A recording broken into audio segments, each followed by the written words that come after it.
Bom dia. Já colocamos a mão no arado. Não tem como olhar para trás mais, né?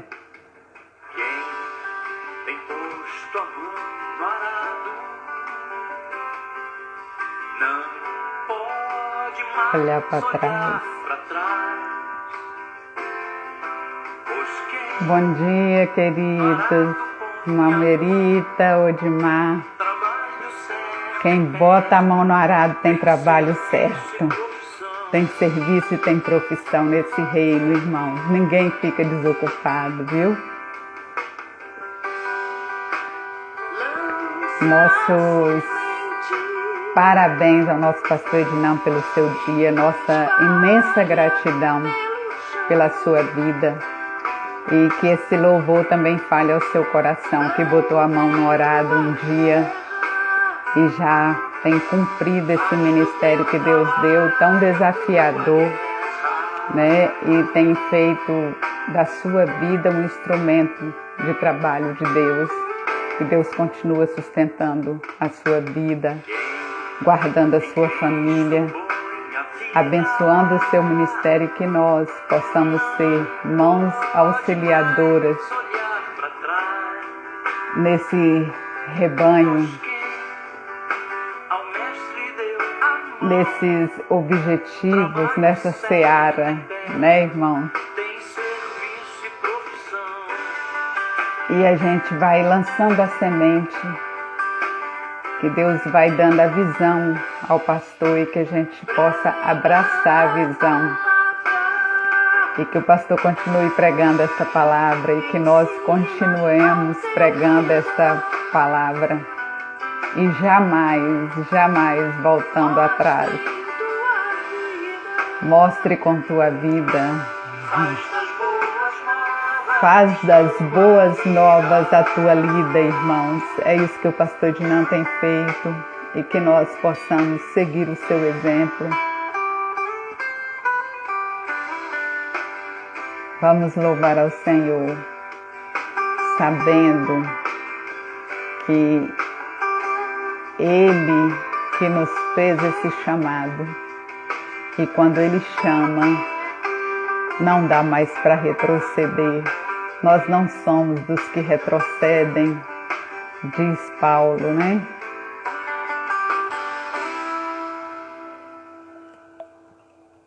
Amém. Amém, irmãos. Vamos nos colocar diante de Deus agora, clamarmos a sua direção, né? Para este momento tão precioso para nós, de estudo da sua palavra. Senhor, nos colocamos diante do teu altar, porque cremos que a sabedoria vem do Senhor, que a visão vem do alto, e tudo que vem do alto é bom. Tudo que vem do alto é perfeito.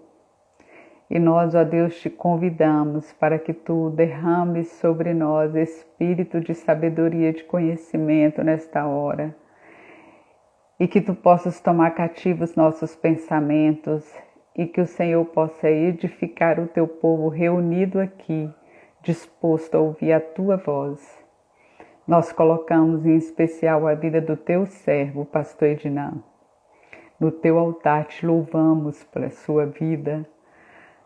Te louvamos porque o Senhor o convocou e Ele tem colocado a mão no arado e não tem olhado para trás. O que nós te pedimos é que o Senhor sustente as tuas mãos, que o Senhor o adestre a cada dia para as batalhas que Ele enfrenta nesta lida de proclamar a tua palavra, que o Senhor possa estar ungindo a cada dia, guardando ele e toda a sua família, que o Senhor possa restabelecer totalmente a sua saúde e daqueles que carecem da tua graça nesta manhã.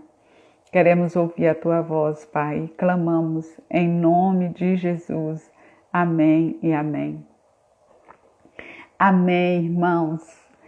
Hoje nós estaremos dando continuidade, ao nosso estudo. da revista Cristão em Tempo Integral. Estamos aqui reunidos como Segunda Igreja Batista de São Mateus. Estudamos já há 2 domingos sobre compromisso com Deus, ciclo de comprometimento. E hoje nós vamos ver um exemplo bíblico colocado pelo autor sobre compromisso. Alguém que teve um real compromisso com Deus. E na primeira lição desse ciclo de comprometimento, nós encerramos a lição apresentando para os irmãos um círculo de comprometimento que tem aí na revista dos irmãos. E nesse ciclo tinha 5 fases, né? A primeira fase desse ciclo era a fase do interesse. Então nós começamos por interessar por Cristo, por ouvir a sua voz, por conhecer os seus ensinos, e Deus vai nos atraindo através do seu Filho Jesus. E aí a segunda fase desse ciclo, nós começamos a nos comprometer com esse mestre. E aí a terceira fase, nós aprofundamos esse nível de comprometimento. E na quarta fase, nós começamos a dedicar a nossa vida, o nosso tempo, os nossos bens a este mestre do qual nós tornamos aprendiz e discípulo. E nós então vamos à direção da quinta fase, que é o foco, o alvo de Deus para nós, que é o exemplo. E no dia que nós encerramos essa lição, nós dissemos para os irmãos que, em vez dos irmãos olharem para frente, buscando exemplo, o irmão é um exemplo de fidelidade, o irmão é exemplo de integridade, o irmão é um exemplo na obra do Senhor, nós deveríamos olhar para nós e clamar a Deus para que sejamos exemplo. E na lição de domingo passado, a irmã Silane continuou esse assunto de comprometimento e ela citou Paulo como esse homem exemplar, fazendo-nos entender, né, que não só Jesus é o único capaz de ser o nosso exemplo.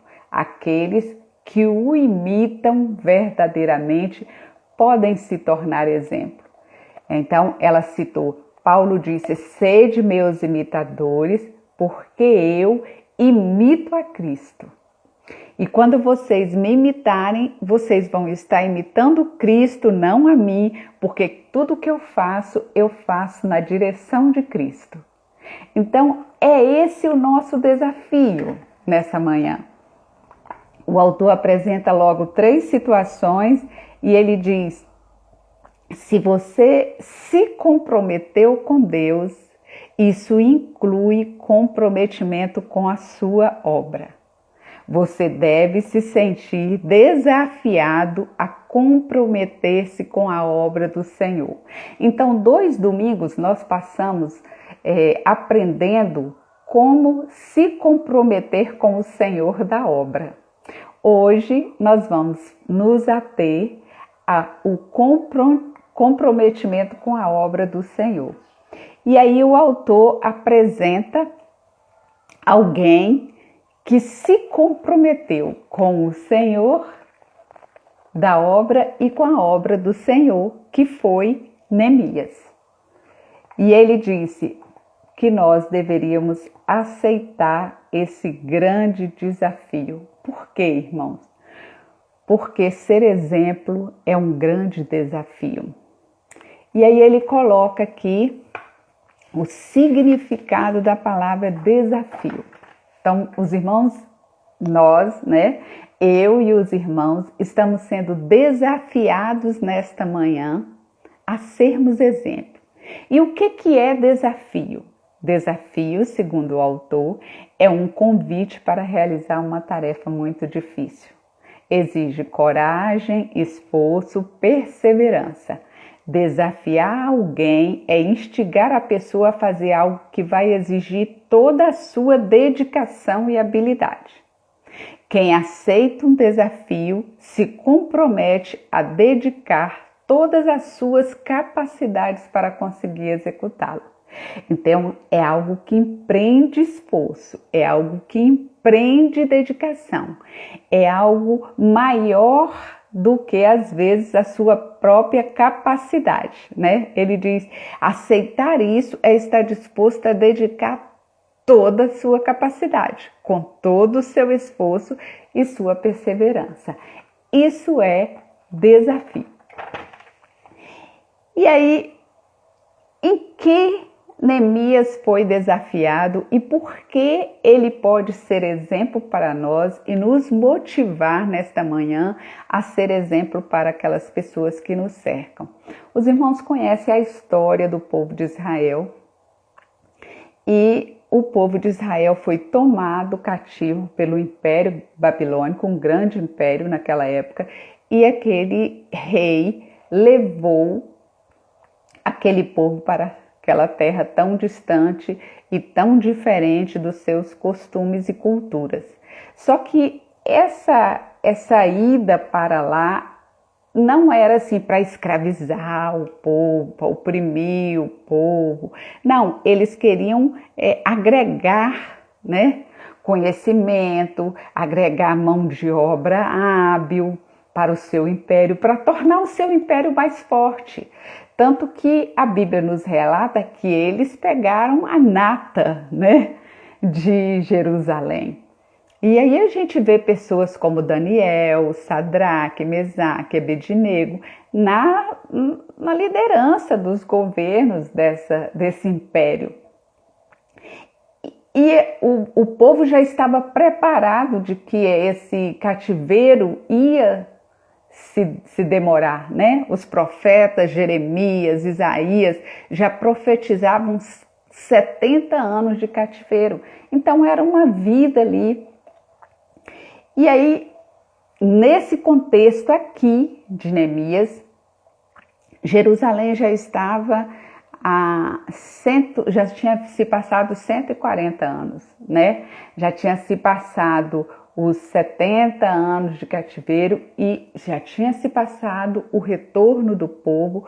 Muitos quiseram retornar, outros não quiseram retornar, mas nesse contexto aqui de Neemias, essa cidade estava totalmente destruída, essa cidade estava sem muros, essa cidade estava sem portas, essa cidade estava com o seu templo no chão e totalmente devastada.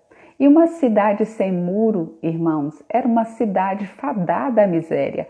O muro era o esquema de segurança deles, né? Hoje nós temos todo um aparato de segurança que o governo monta, né? Seus batalhões, seus soldados, suas equipes especiais. Mas naquele tempo o muro era essa estratégia de segurança. Então, uma cidade sem muro é uma cidade que não iria prosperar, que não iria para frente, em que todos os seus moradores estavam ali vulneráveis a tudo, a ataques de salteadores, de animais, não tinha esperança, né, para uma cidade sem muro.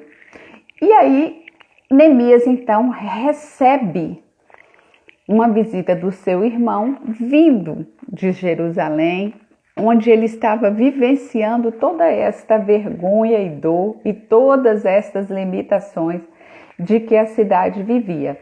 Então hoje nosso estudo vai estar baseado em Neemias do capítulo 1 ao capítulo 6, sendo que o capítulo 2, o verso 18, é o nosso texto-chave e nós vamos passear entre esses capítulos durante o nosso estudo. E aí a gente vai estar vendo aqui, primeiramente, o capítulo 1, quando Neemias recebe essa notícia, né? Capítulo 1 de Neemias, verso 2 diz: Um dos meus irmãos veio de Judá com alguns homens e eu perguntei pelos judeus que voltaram para lá e como eles estavam, né? E Anani respondeu: Os que estão lá, que sobreviveram ao cativeiro, estão em grande aflição, em grande vergonha. Os muros estão derrubados, as portas da cidade estão queimadas. E depois de ouvir estas palavras, eu sentei, chorei, lamentei por alguns dias. Então eu gostaria que você já começasse a entender como se processa esse desafio ao comprometimento com a obra. Nós estamos comprometidos com o Senhor da obra, mas como se processa esse desafio? Lilian, como eu vou caminhar nessa direção de trabalhar na obra, de me envolver com a obra? Qual o chamado que Deus tem para mim na obra? Então, um dos primeiros sinais, irmãos, é esse ardor no coração, é essa compaixão. Neemias ouviu aquela história e a Bíblia diz aqui que ele sentou, chorou, lamentou por alguns dias. Aquilo incomodou profundamente o seu coração. Já era um sinal do chamado do Senhor para a missão de Neemias naquela obra. Porque Neemias simplesmente poderia ter ouvido aquela história e disse que triste, né? Mas quem sou eu? Sou um escravo aqui, né? Sou um funcionário do rei, não posso fazer nada, não posso me ausentar. Diga para os meus irmãos que eu vou estar orando por eles, não é? Isso era natural de alguém que Deus não estaria preparando para aquela missão. Mas a pessoa que Deus está preparando para a missão vai sentir essa atração, essa paixão, esse ardor por aquilo que ele precisa fazer. Observe esses sinais no seu coração, que isso o levará na direção daquilo que Deus quer que você faça na obra. A gente vê Jeremias, quando Jeremias é convocado por Deus a anunciar, a profetizar sobre a situação daquele povo. Primeiro ele reluta, ele diz que é inexperiente, né? Que ele é como uma criança, e Deus o anima e diz que será com ele, que vai botar as palavras na boca dele. E Jeremias começa a sua missão de proclamar as palavras de Deus àquele povo, de convocar aquele povo a um retorno. Só que Jeremias, ele sofreu zombaria, ele foi ameaçado de morte, ele foi lançado num poço cheio de lama. Os irmãos sabem disso. Mas aí no verso 7 e 8 do capítulo 20 de Jeremias, Jeremias diz assim: o Senhor me persuadiu. Eu fui persuadido pelo Senhor, o Senhor me atraiu para essa missão de uma tal forma que eu não consigo mais voltar atrás. Você foi mais forte do que eu, é isso que Jeremias diz aqui, e o Senhor prevaleceu, apesar de eu ser ridicularizado o dia todo, de todos zombarem de mim. Verso 9, se eu falar, eu não vou falar mais do Senhor. Não falarei mais no seu nome, então meu coração arde como fogo. Que coisa interessante, irmão. Jeremias, Senhor, eu estou sofrendo uma grande oposição por proclamar o seu nome, mas o Senhor me persuadiu de tal forma que eu não consigo parar de falar.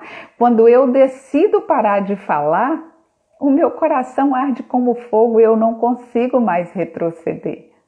Então, esse é o sinal, um dos sinais desse chamado. E Neemias começou a se incomodar e compadecer com aquela situação.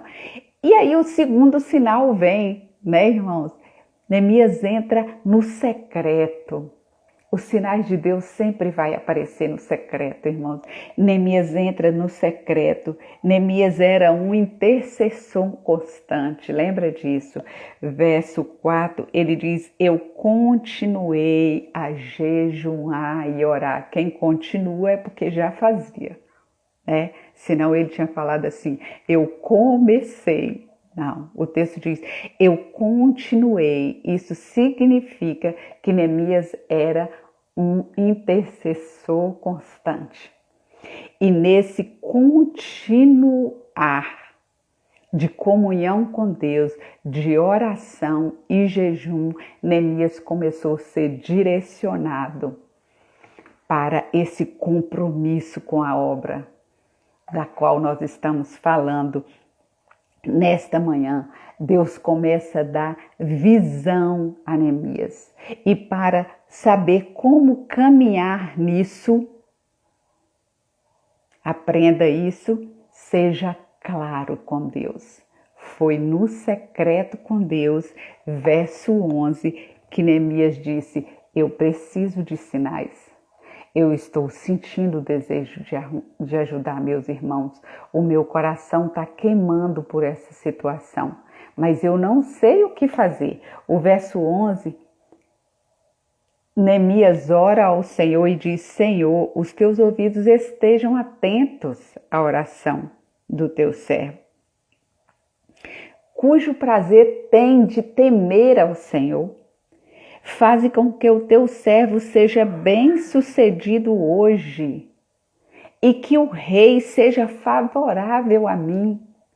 O que Neemias estava dizendo, irmãos, Neemias estava dizendo assim: Senhor, se o rei concedeu o que eu pedi, é porque o Senhor está comigo. É porque o Senhor botou a mão. Então seja claro com Deus, para você reconhecer com clareza a resposta de Deus. Às vezes você diz assim: eu não sei nem o que Deus quer que eu faça na sua obra, mas você não está sendo claro com Deus. Aí fica difícil de você reconhecer aquilo que Deus quer. Neemias foi muito claro. E quando Deus respondeu com clareza e ele entendeu qual era o compromisso que ele tinha com a obra. Neemias disse: olha, Senhor, eu sou um copeiro, você sabe que o que eu estou pedindo é impossível. O que eu estou pedindo só o Senhor pode fazer. Se o Senhor me der sucesso nessa missão, é porque o Senhor está comigo. Então, este é o caminhar com Deus na direção, da vontade de Deus. Ele quer que estejamos na brecha, irmãos. Lá em Ezequiel, o profeta diz que Deus procurou um homem que estivesse na brecha, mas não achou.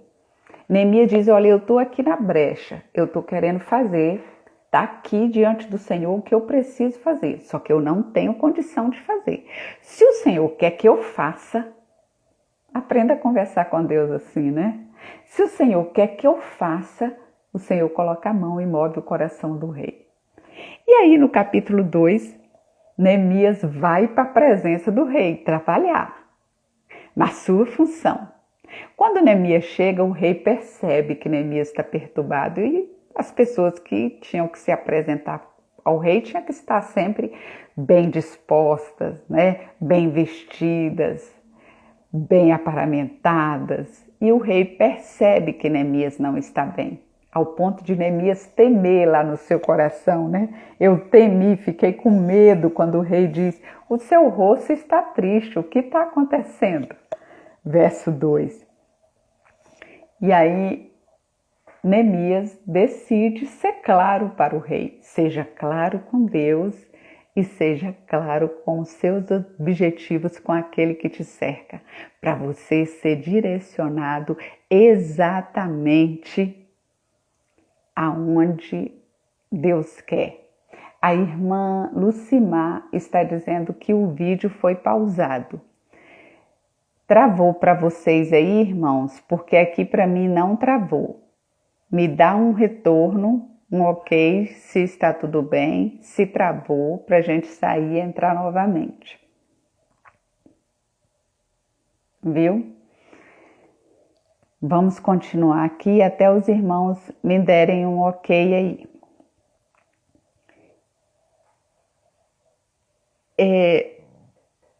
Então, ok, alguns irmãos dizem que estão ok, então deve ser só o problema da internet da irmã e logo, logo, em nome de Jesus, a irmã vai conseguir acompanhar.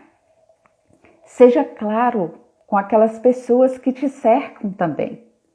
E aí, o rei faz a pergunta e Neemias diz: como eu não posso estar triste? ó rei. Meus irmãos, o senhor sabe que eu recebi a visita dos meus irmãos? A minha cidade natal está destruída. As pessoas lá estão vivendo em miséria, vergonha, passando necessidade. Eu estou triste por isso. E aí, quando Neemias faz o desabafo, o rei faz uma pergunta, irmãos, muito interessante, que muitas vezes a gente faz, né? Com algum amigo, com um filho chega, começa a reclamar, falar alguma coisa, um amigo também chega comentando, querendo chegar a um assunto, né? Mas rodeando o assunto, aí você fala, tá, mas o que você quer mesmo? Não é assim? E aí Neemias começou a lamentar aquela situação, né? E o rei diz, sim, mas o que é que você quer? Verso 4, o que você está pedindo mesmo? Me diz aí. E aí Neemias já tinha estado em oração, em jejum. As coisas de Deus têm direção, planejamento. Ele tinha desejo, ardor no coração, mas ele sabia exatamente o que ele queria. Ele foi claro com Deus e ele é claro agora com os homens, com aquele que pode suprir, aquele que pode ajudar. Às vezes você quer ajuda, irmão, você fala assim, precisar tanto de ajuda no meu trabalho, na minha casa, no meu ministério. Aí chega alguém, tá, e em que eu posso te ajudar? Sabe que eu não sei, menina? Vamos fazendo aí, né? Não. Seja claro, né? As coisas, primeiro você trate com Deus. Quando o rei pergunta, o que é que você quer mesmo, Neemias? Olha que interessante, irmãos. O verso 4 diz, nessa hora eu orei ao Deus do céu. Primeiro, trate com Deus, porque a obra é competência dele, viu, irmãos? A obra sempre será competência dele. E nesta hora, Neemias ora e diz assim, Senhor, me dá direção aqui, porque eu preciso falar exatamente o que eu tenho que receber de ajuda. Então, Neemias foi claro com Deus e foi claro com o rei. Quando o rei disse, o que você está pedindo mesmo? Neemias diz, olha, é o seguinte, o senhor sabe como é que está a situação dos meus irmãos. O que eu quero? Eu quero carta para os governadores dos territórios que eu vou ter que atravessar. O texto aqui, o autor relata aqui, irmãos, que era mais de 1.700, 1.800 quilômetros que eles teriam que andar, né? E aí o texto nos diz isso aqui, o autor nos diz isso, e Neemias diz, olha, eu vou ter que atravessar muitos territórios, eu quero que o senhor dê carta aos governadores para me deixar passar. Segundo, eu quero que o Senhor autorize ao guarda da floresta para liberar madeira para mim, porque eu preciso construir as portas dos muros e eu preciso construir uma casa para mim, porque eu vou ter que ficar lá em algum lugar. E eu vou ficar lá X período. Ele traçou o plano e apresentou ao rei na direção de Deus.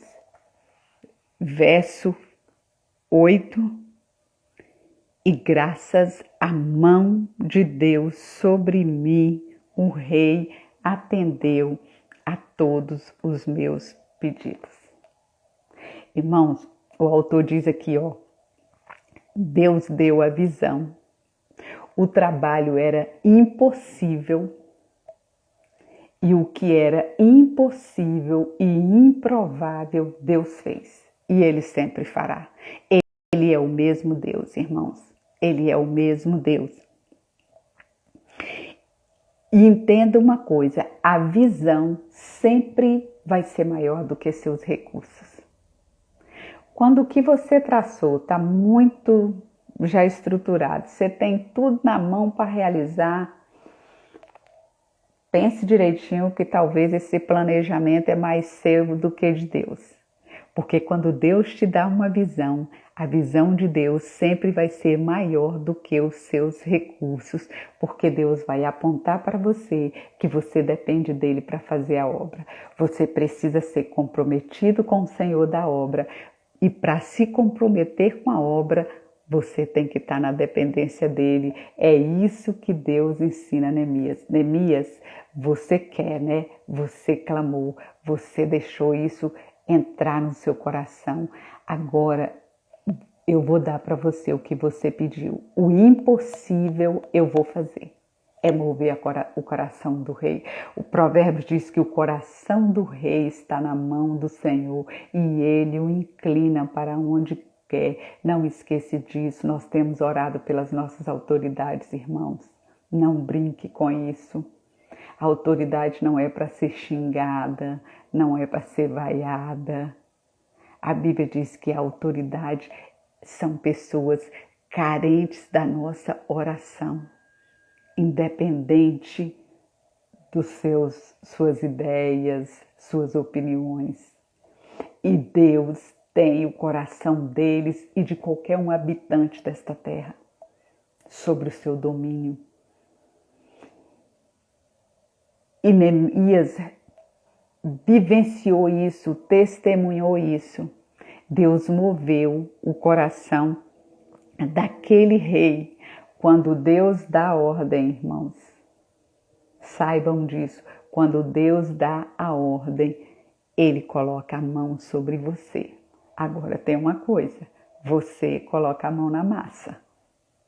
O improvável e impossível Deus faz. O possível é com você.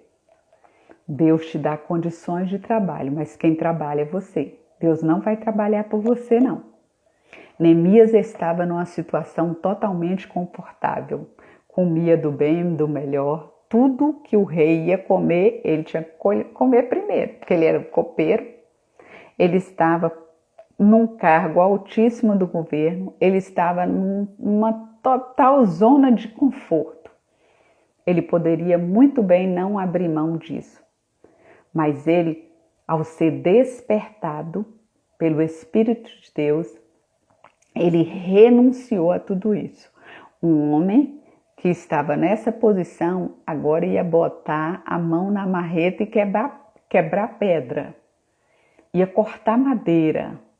Ia colocar a mão na espada, sem ser um guerreiro.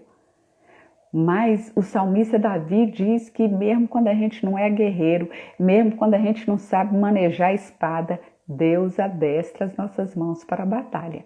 Então, se Deus, você é comprometido com esse Senhor da obra e você tem interesse, desejo em se comprometer com a obra, ore para Deus te direcionar naquilo que você quer fazer para essa obra. E não se preocupe se você tem recurso ou se você tem capacidade. Se essa direção vem do Senhor, o recurso virá e Deus vai capacitar. Foi assim que funcionou com o exemplo que é colocado para nós hoje nesta lição, que é Neemias, e é assim que funcionará conosco, né? Muitos ali também estavam na sua zona de conforto. O autor diz, muitos judeus estavam acomodados à vida na Babilônia. Lembra? Jeremias já tinha aconselhado eles. Esse cativeiro vai durar muito tempo. Jeremias 29. Vocês edifiquem casa, habitem nela, planta, pomar, come do fruto, casa, se dão em casamento. Multiplica e não diminui. Empenhai para essa cidade prosperar, para que vocês tenham prosperidade. E muitos estavam prósperos. E não tinha interesse nenhum em voltar para Jerusalém e enfrentar esse desafio de reconstruir essa cidade e abraçar a vergonha daquele povo, né? Mas Neemias não. A Bíblia diz que Neemias, se compadeceu, e o autor chega a dizer que Neemias foi despertado pelo Senhor para voltar e dar início a essa grande obra. E aí, quando Neemias chega nessa cidade, capítulo 3, a Bíblia diz que Neemias chega ali, que ele pega à noite o seu cavalo, ele dá uma volta naquela cidade, vê a situação, examina como que está o muro, sem falar nada para ninguém, avaliando todo o seu desafio e aquilo que Deus tinha colocado no seu coração. E após fazer isso, ele chama os judeus que ali viviam para uma conversa, né? Aí você pensa assim, Neemias estava lá a 1.800 quilômetros de distância e conseguiu ser compadecido por essa situação. E esse povo que morava na cidade, por que eles não despertaram em fazer a obra? Irmãos, porque o chamado de Deus é pessoal. Ele é intransferível. Quando Deus escolhe alguém, é aquele alguém. Deus escolheu Neemias para liderar aquela situação. Então, às vezes as pessoas que estavam ali não tinham esse olhar porque esse chamado não era delas. Agora, uma coisa é certa e nós precisamos aprender, e especialmente nesse dia tão lindo, né? Que é o dia do pastor. Deus vai dar visão ao líder. Agora, você que não foi chamado especificamente para aquela obra, cabe a você abraçar a visão do líder. Deus deu a visão a Neemias. Vai ter coisas que Deus vai segredar só ao líder. Verso 12. Eu levantei de noite, saí, não disse nada a ninguém do que Deus havia colocado no meu coração para que eu fizesse ali. Tem coisas que Deus só vai direcionar ao líder, à liderança. Qual é a sua função? Abraçar essa visão. Eles estavam tendo agora a grande oportunidade de sair daquela circunstância, de mudar aquela história deles. Mas eles precisavam abraçar a visão de Neemias. Verso 17. Eu disse para eles, olha que situação triste que vocês estão vivendo. A cidade está devastada, as portas estão destruídas. Vamos reconstruir isso. Vamos reconstruir os muros para que a gente não passe mais vergonha. Verso 18. Eu contei tudo para eles, como a boa mão do Senhor estava comigo até aquele momento, como o que aconteceu quando eu contei isso para o rei. E aí eles disseram, levantemos, construamos os muros, e eles fortaleceram as nossas mãos nesta obra. Irmãos, quando o chamado é de Deus, quando a visão é de Deus, Ele dá sinais visíveis para testificar a você e para testificar aqueles corações que Ele vai unir à obra. Quando o povo ouviu o que o rei tinha feito para Neemias, tanto Neemias teve certeza e tinha desde daquela primeira oração que ele havia feito, de que a mão de Deus estava sobre ele e que aquela era uma obra da vontade do Senhor, o povo também disse, Deus atendeu o pedido, né? Se o rei atendeu o pedido de um copeiro, de um escravo, Deus está nesse negócio, nós vamos abraçar essa causa. Então, você não vai abraçar a causa de um líder, da liderança, assim de qualquer jeito, não. Os sinais de que Deus está nesse negócio vai ser visível. E a sua função vai ser abraçar, ao contemplar a visão e os sinais. E foi isso que o povo fez. Neemias diz, o povo abraçou essa obra e fortaleceu as nossas mãos. Era uma grande obra. Não bastava apenas, diz o autor, compromisso, fidelidade e disposição de um homem só. Deus havia colocado a chama no coração de Neemias, mas só ele não daria conta para essa obra. Por isso, ele convoca o povo que ali vivia. Irmãos, quando Deus colocar algo no nosso coração, ele desperta os corações dos outros para se unir, né? Para se unir ao nosso propósito. Aliás, né? Aos propósitos dele, a obra era grande, era 2,5 quilômetros de muro, era mais de 2,5 quilômetros de espessura, era 10 portas enormes para ser reconstruídas. A obra era imensa, diz o autor, todos precisavam se unir e aceitar o desafio. Você tem aceitado o desafio, irmãos?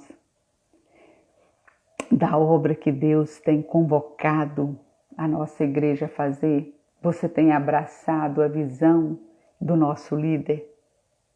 Você sabe qual é o desafio para você especificamente? O autor faz uma pergunta: Deus desafiou você a fazer alguma obra? Qual tem sido a sua resposta ao desafio do Senhor? É a pergunta. Diante de um desafio, nós temos várias reações, né?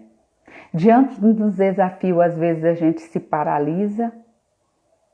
Diante de um desafio, às vezes a gente avança e abraça a causa. E diante de um desafio, às vezes a gente atrapalha. Qual é a sua reação? É a nossa pergunta e o questionamento do autor nesta manhã. Aí você pode dizer assim: mas eu já fiz muito, Lilian, já trabalhei muito nessa igreja, já trabalhei muito na obra do Senhor, agora já estou idoso, tem mais de 70, de 80 anos, não tem mais o que fazer não. Irmão, se você está vivo, é porque Deus tem missão para a sua vida. Um servo sempre será servo. Um servo nunca deixa de servir. As fases vão mudando e você vai fazendo aquilo que está no seu alcance fazer, mas você sempre terá algo para fazer. É só você fazer como Neemias, entrar no secreto e ser claro com Deus, que você vai entender com clareza a resposta dele. E aí cabe a você aceitar esse desafio. O povo ali naquela cidade aceitou o desafio. Muitos aceitaram. A gente vai ver que teve pessoas que tiveram outra reação. Eu até disse aqui, uns abraçam a causa, outros ficam indiferentes à causa e outros atrapalham a causa. O que nós precisamos decidir é o que nós queremos fazer. Então, vocês vão perceber nessa união de propósito o que eles foram capazes de fazer. O autor diz: o desafio de Neemias envolvia muito trabalho, mas mesmo assim o povo se encheu de coragem e se comprometeu.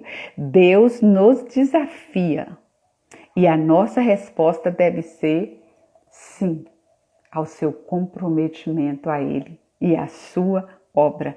Em Neemias 3 nós não vamos ler, mas eu disse que toda a nossa reflexão está baseada em Neemias 2 a 6. Nós já falamos os versos do capítulo 1, do capítulo 3, 2. Agora em Neemias 3 você vai ver que todo mundo se envolveu.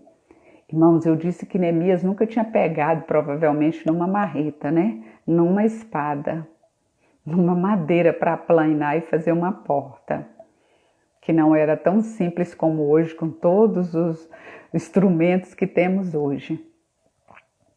E aí você vai ver no capítulo 3, você vai ver sacerdote botando a mão na massa, você vai ver ourives botando a mão na massa, você vai ver perfumista. Pensa, uma pessoa que só trabalhava com extração de folhas, perfumes, quebrar pedra, carregar madeira, limpar escombros, você vai ver perfumistas, você vai ver governador, você vai ver filha de governador botando a mão na massa. Agora entenda uma coisa, a obra é de todos, mas não é toda a obra que é sua. Então não se preocupe, Deus quer que você faça o que lhe cabe fazer. Ao ler o capítulo 3, você vai ver e testificar que todas essas pessoas que eu falei aqui, sacerdote, ourives, levita, governador, né, instrumentista, eles consertaram o muro todo, irmãos. Eles fizeram metade do muro? Não. A Bíblia diz que eles consertaram o muro em frente da sua casa.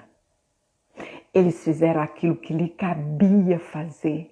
Então, sempre você poderá contribuir para a obra, porque Deus vai lhe dar aquilo que lhe cabe fazer. Não encolha a mão para o que lhe cabe fazer. Aquelas pessoas consertaram o muro em frente da sua obra. Quando os obstáculos vieram, quando os inimigos chegaram, Neemias convoca cada um para lutar o quê? Pelos seus filhos e as suas esposas, pela sua família, porque eles estavam ali trabalhando em frente da sua casa. Então, não é a obra toda, mas é todo mundo na obra. E se cada um fizer a sua parte, a obra será concluída com louvor e o nome de Deus vai ser glorificado. Amém? Olha, o capítulo... Essa semana nós estivemos meditando com os irmãos sobre o capítulo da multiplicação de pães, né? E ali Jesus nos dá um ensinamento de que Neemias já coloca em prática aqui. A obra é feita com ordem, a obra é feita com planejamento. O milagre, irmãos, vem do Senhor. O milagre de mover o coração do rei veio de Deus. O botar a mão na massa veio do povo. Agora, o milagre de multiplicar o pão veio de Deus. Agora, o que Deus diz ali, através de Jesus? Vocês sentem em grupos de 100, em grupos de 50, e vocês, os discípulos, distribuem. Então, Deus deu o pão, mas quem distribuiu foi os discípulos. Quem teve que planejar e organizar aquela distribuição. Ó, o pão desceu, come aí. Não é assim. Não é assim. Então, é preciso ter planejamento na obra, é preciso ter responsabilidade com a obra, é preciso entender que o que Deus precisa fazer, Ele fará. Mas o que nós precisamos fazer, nós não podemos recuar em fazer. Nós não precisamos negar em fazer. E o autor aqui nos desperta as dificuldades que aparecem. Ah, glória a Deus, Deus moveu o coração do rei, Neemias chegou, olhou a situação, fez a reunião com o povo abraçou, os corações foram unidos no mesmo sentimento e agora tudo vai dar certo. Não é assim. Os irmãos sabem que não foi assim no passado e nem é assim hoje. Quando a gente se dispõe a fazer uma grande obra, as dificuldades sempre virão. Tiago já diz assim, vocês não estranhem quando as provações vêm, nem estranhem isso, porque é natural que venha. É natural que você sofra como um servo do Senhor, é isso que está lá em Tiago 4. Agora, quando você estiver sofrendo por causa da obra, Tiago diz assim, o que você tem que fazer? Você confia a sua vida ao fiel Criador, ao fiel sustentador, ao Senhor da obra, porque a competência é dele. Não estranhe. Então eles estavam nesse propósito e aí as dificuldades começaram a aparecer, né? Verso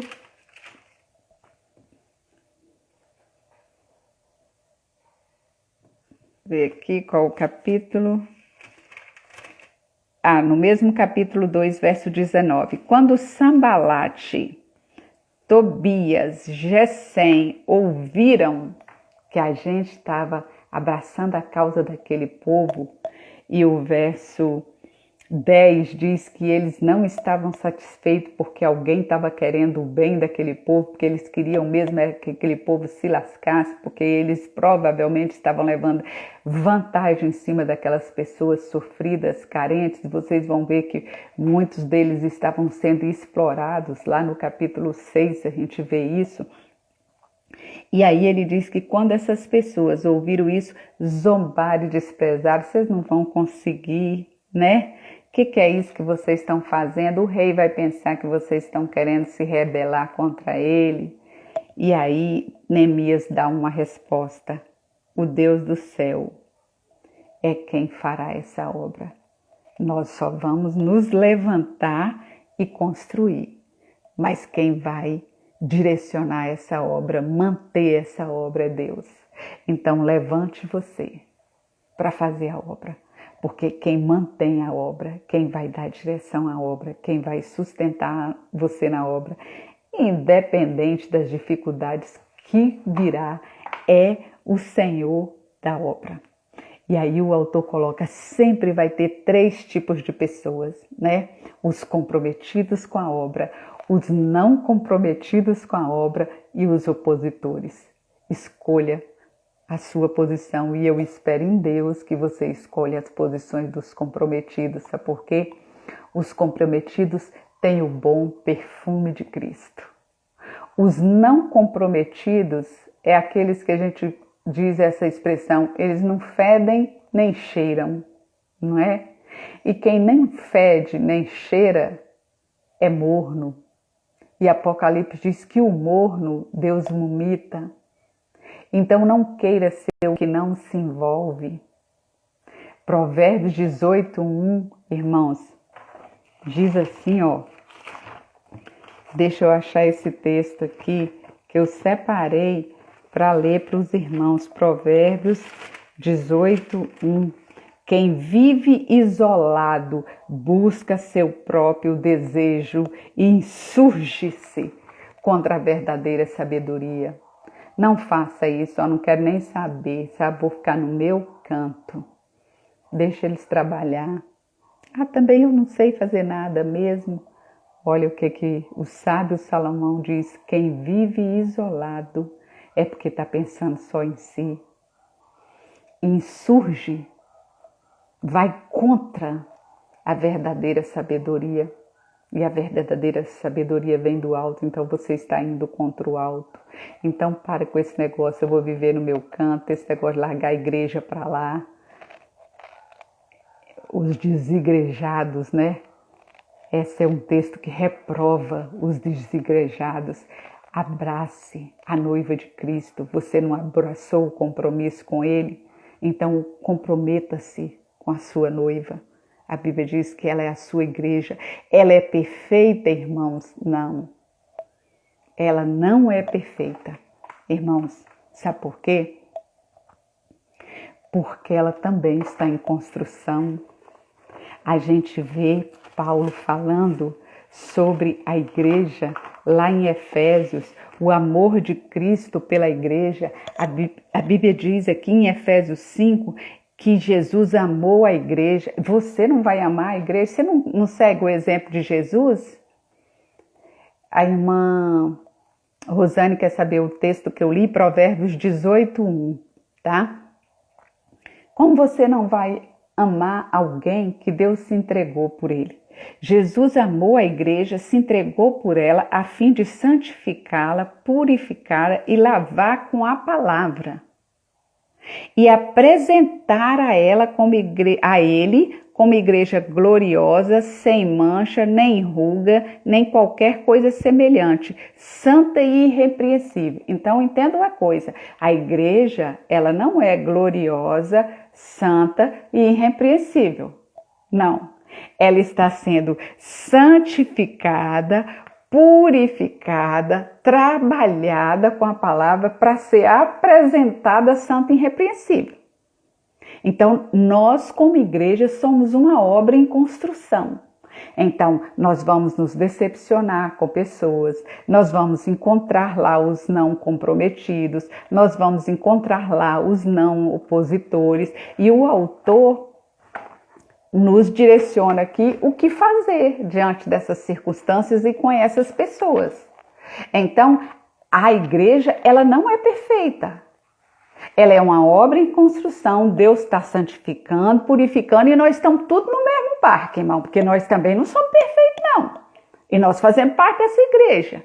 Não pense que você é o cara que só você sabe fazer o que você sabe fazer, porque Jesus, que era Jesus, falou assim, eu vou subir, né? Mas vocês, meus discípulos, vão fazer obra maior do que eu fiz. Vão fazer igual a que eu fiz e maior do que eu fiz. Se Jesus, que era Jesus, cogitou, né? Informou a possibilidade de substituição e dizer que o seu substituto poderia até ser melhor do que ele, quem somos nós para achar que nós que somos bons, nós que somos certos, nós que sabemos fazer tudo direitinho e que o outro não, o outro nós não podemos contar com ele. O texto diz, em todo grupo há pessoas desse jeito, esses 3 tipos de pessoa que eu falei. E na igreja não é diferente. É o que o autor está colocando aqui e é o que a gente vivencia. O que a gente faz com essas pessoas? É uma pergunta do autor.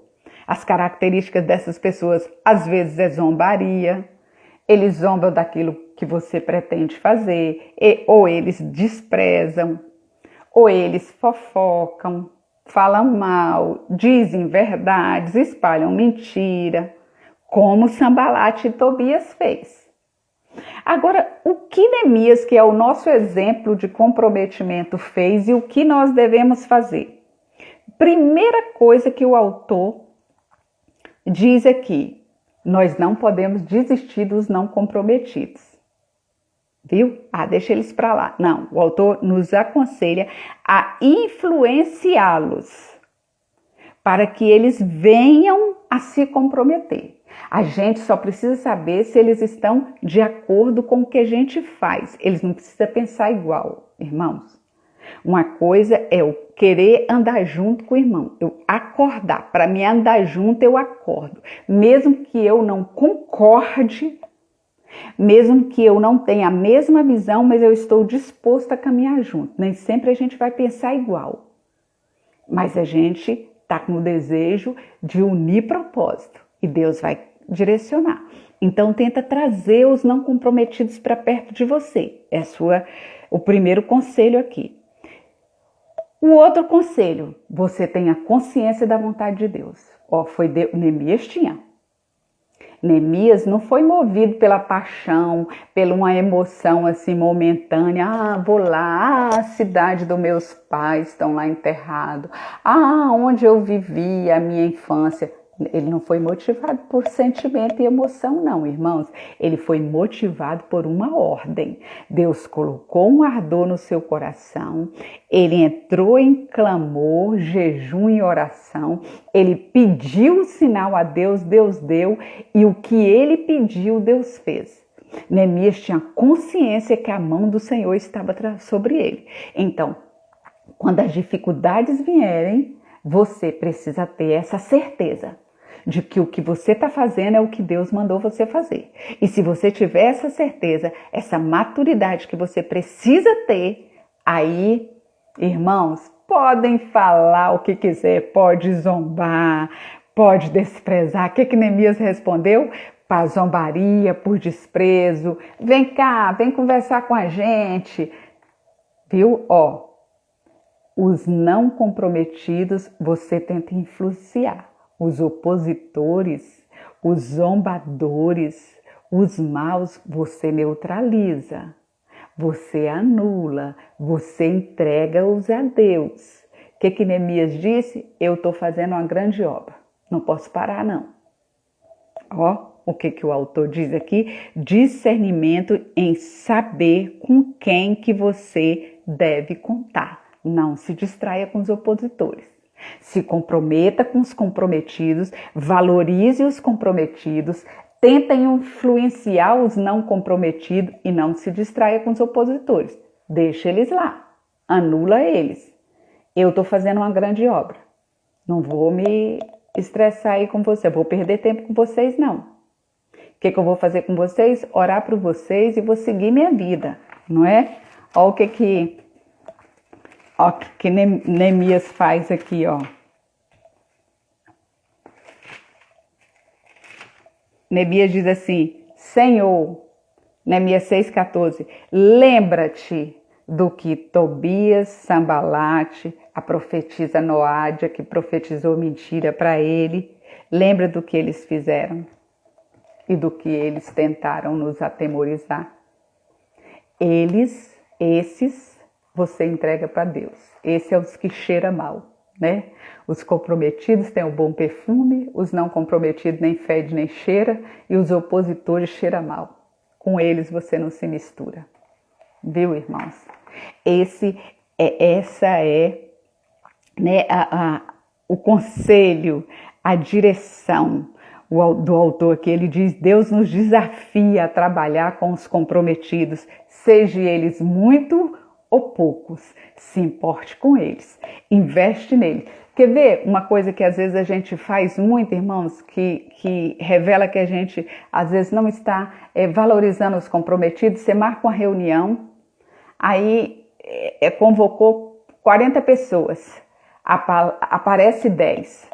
Aí você vai falar dos que não apareceram. É porque os não apareceram fizeram isso, porque eles precisam entender isso aqui. Os que não apareceram não se comprometeram. Quem está ali foi quem se comprometeu, então não precisa ouvir isso. Ali você precisa valorizar quem veio e neutralizar. Então, o autor diz aqui, ó, devemos honrar os que são comprometidos. Quando a obra é de Deus, o que Paulo diz, né? É feno, é palha, né? É madeira. O povo vai construindo, Agora, se a obra é de Deus, 1 Coríntios 3,14, se a obra que alguém constrói permanecer, esse Deus recompensa. O autor diz: aqueles que se comprometem com o Senhor vão ter o privilégio de ser lembrados por terem feito parte da obra de Deus e terem sido fiéis. Quando servimos o Senhor com comprometimento, deixamos um legado para as próximas gerações. Deus honra, irmãos, os comprometidos, os que se envolvem na obra. Se alguém quiser me servir, siga-me, e onde eu estiver, aí estará meu servo, e se alguém me serve, o Pai o honrará. Deus sempre vai honrar você e o seu comprometimento. E aí, o autor já começa aqui a nos refletir de coisas que nós não devemos esquecer, né? Deus, antes eu gostaria de ler Neemias 6:16, ele diz assim: olha, irmãos, quando os nossos inimigos, os que zombaram, os que desprezaram, souberam que o muro tinha sido destruído, eles perceberam que tínhamos feito esta obra com auxílio de Deus. Glória a Deus. Olha a irmã Silane colocando: não se distraia, foca na missão. Deus me chamou e eu disse: eis-me aqui. E assim, irmãos, ó, eles que desprezaram, zombaram, tiveram que reconhecer que aquele povo que não tinha preparo nenhum com construção, botou aquele muro de pé, só foi Deus que fez isso. Não é isso que às vezes a gente ouve? Meu Deus, Tem que ter sido Deus que fez isso, não pode ser outra pessoa. Então, para não esquecer, diz o autor, Deus nos desafia a participar da sua obra com fé, compromisso e disposição. Sempre haverá os que não se comprometerão e serão capazes de fazer tudo para boicotar, mas não se desanime, irmãos. Ao enfrentar os ataques dos opositores, lembre-se que a obra é de Deus. Mantenha-se resoluto em prosseguir. Viu, pastor Ednan? Bota a mão no arado, não olha para trás, não. Tenha discernimento em saber com quem você pode contar. Você está entre os comprometidos ou os não comprometidos? Irmãos, quando Deus manda, envia a mensagem às igrejas, lá em Apocalipse, se os irmãos olharem, a mensagem às 7 igrejas, irmãos, os irmãos vão ver sempre uma fala ao final da mensagem. Quem tem ouvido, não é? Se a gente estivesse na sala agora, eu queria os irmãos repetindo. Quem tem ouvido, ouça o que o Espírito diz às igrejas. Irmãos, como você vai ouvir o que o Espírito diz à igreja se você não está envolvido com a igreja? Me responda. Como você vai abraçar a visão que Deus vai dar ao servo do Senhor, ao nosso líder, pastor Ednan? Como você vai abraçar? Como você vai unir o propósito se você não está envolvido com a obra? Nem com o Senhor da obra, nem com a obra do Senhor. Então você não vai conseguir saber o que o Espírito está dizendo, porque você não está envolvida com aquela a quem está recebendo a mensagem, né, do Espírito. E aí ele faz algumas perguntas cruéis, irmãos. Eu, assim, meu coração acelerou quando eu ouvi essas perguntas. Você costuma fazer comentários maldosos, criticar, desprezar o trabalho deles que servem na igreja? Você já desencorajou alguém a servir? Você vai conseguir, não. Só irmão fulano que sabe fazer isso, não é? Já torceu para algum projeto dar errado? Já falou mal de irmãos que estão empolgados em realizar a obra que você apoia? Irmãos, Provérbios 3 diz assim, ó, não negue o bem a quem tem direito se tiver na sua mão o poder de fazer. Se você pode ajudar, irmão, não atrapalha. Ajuda. Não esteja entre os opositores, nem os não comprometidos. Você é do tipo, a última pergunta, que sempre está disposto a ajudar? Você ora por aqueles que estão trabalhando? Você dá palavra de ânimo? Você elogia o empenho dos envolvidos? Você se dispõe a colaborar de alguma forma? Lembra que eu falei? Sempre vai estar ao nosso alcance fazer a nossa parte. Sempre. Deus deseja contar conosco, irmãos. Sejamos nós exemplo. Paremos de apontar os exemplos e nos dispomos a ser exemplo. O autor diz aqui, você está sendo desafiado a comprometer-se com essa obra. Neemias foi desafiado e chegou até o fim. E concluiu aquilo que ele pediu. Deus nem sempre vai te convocar para uma grande obra, irmãos. Nós vamos concluir agora com essa reflexão e eu fiquei pensando nisso, no chamado que Deus tem para a gente, na missão que Deus tem para a gente, naquilo que Deus quer que a gente faça. Nem sempre, irmãos, vai ser uma grande obra. Neemias foi convocado para uma grande obra e as pessoas abraçaram a causa dele, aqueles que Deus despertou, moveu o coração. Mas vamos lembrar do discípulo André, irmãos.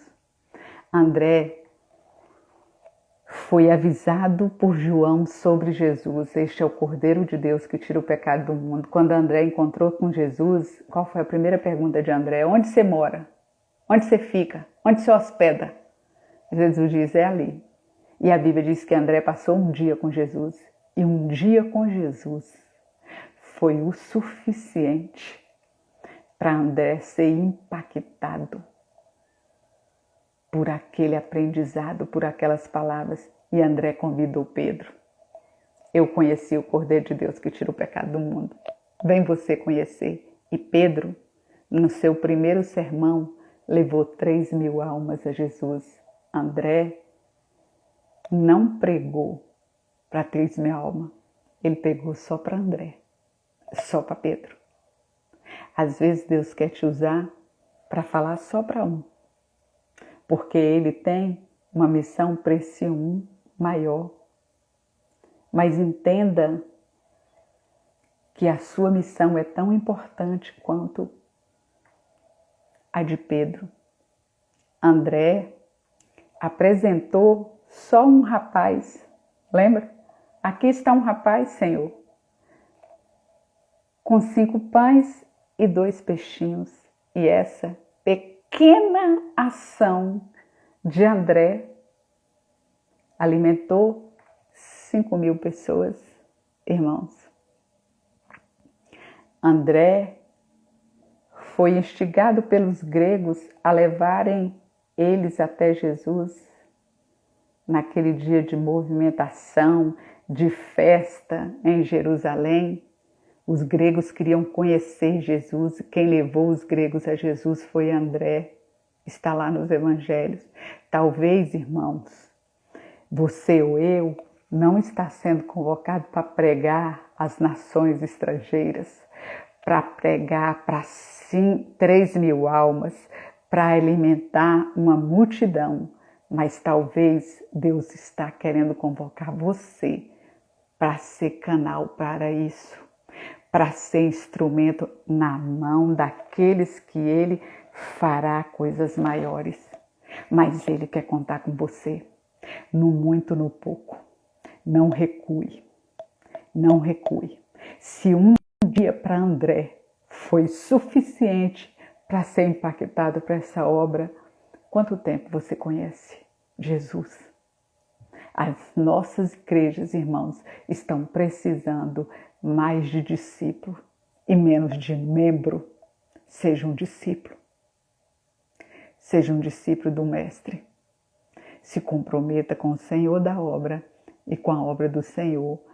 É o desafio do autor, é o desafio da palavra através da vida de Neemias, da vida de André, e que nós estejamos dispostos a aceitar esse desafio, né? Eu aceito o desafio, viverei por Cristo Jesus, em palavras, ações e atitudes. Eu quero tão somente refletir a sua luz. Quem sabe esse é o maior chamado para a sua vida. Até domingo que vem, vamos estar aqui mais uma vez estudando a sua palavra. Estamos com as nossas atividades deste domingo, culto infantil, culto no templo. Os irmãos se empenhem em participar, em fazer aquilo que lhe cabe fazer e honrar ao Senhor. E os nossos parabéns, pastor, a missão que o Senhor abraçou, né? Que nós sejamos uma mão forte, adestrada pelo Senhor da obra, para ser ajudadora no ministério do pastor, e que Deus possa guardar a sua vida, a vida da sua família, e te sustentar nesse ministério até o dia que Ele lhe chamar. Amém, irmãos? Deus abençoe a sua vida e a sua semana. Irmãos, tem uma perguntinha aqui, ó. É apenas um irmão nos dizendo que a conexão estava ok, tá? Que Deus, 42 famílias, né? Debruçadas na palavra. Deus abençoe a sua casa, viu? Fiquem com Deus.